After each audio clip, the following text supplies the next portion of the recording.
নমস্কার বন্ধুরা, কেমন আছো সবাই? আজকে আমি নিয়ে চলে এসেছি রবিবারে একটা মিনি ব্লগ নিয়ে।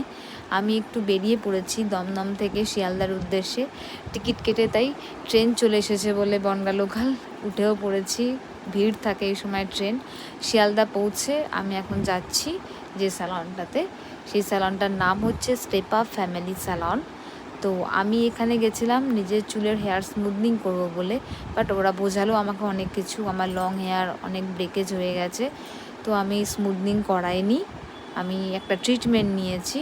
তো সেখানে আমাকে ফার্স্টে হেয়ার ওয়াশ করিয়ে তারপরে ওই চুলটা হালকা শুকিয়ে প্রোডাক্ট লাগিয়ে নেওয়া হয়েছে। তারপর সেটাকে এয়ারটাইট প্লাস্টিকে এরকম মুড়িয়ে 1 ঘন্টা রাখা হয়েছে।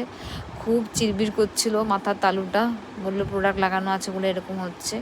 তো তারপরে আবার হেয়ার ওয়াশ করিয়ে চুলটা শুকানো চলছে। মাঝে আমি কিছু খেয়েও নিয়েছিলাম, কেক খেয়েছিলাম, কেন খিদে পেয়ে গেছিলো অনেক টাইমের ব্যাপার বলে।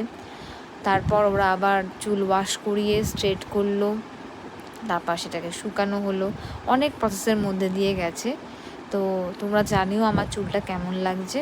আমি সিল্ক ট্রিটমেন্ট করিয়েছি, যেটাকে ন্যানোপ্লাস্টিয়া বলে, যেটা সম্বন্ধে আমার কোনো ধারণাই ছিল না। ওরা বলার পর আমি সেটা করিয়েছি। আর এত ধোয়া বেরাচ্ছিলো, ওরাই একটা মাস্ক দিয়েছিল আমাকে পরার জন্য। তো তোমরা জানিও আমার চুলটা কেমন লাগছে। এই যে আমার ফাইনাল লুক। তারপর আমি চলে এসেছি আবার শিয়ালদা স্টেশনে। সেখান থেকে ঝালমুড়ি কিনে আমি ট্রেনে বসেও পড়েছি। তারপর আর ভিডিও করা হয়নি, সোজা বাড়ি এসে নিজের আয়নার সামনে ভিডিও করেছি।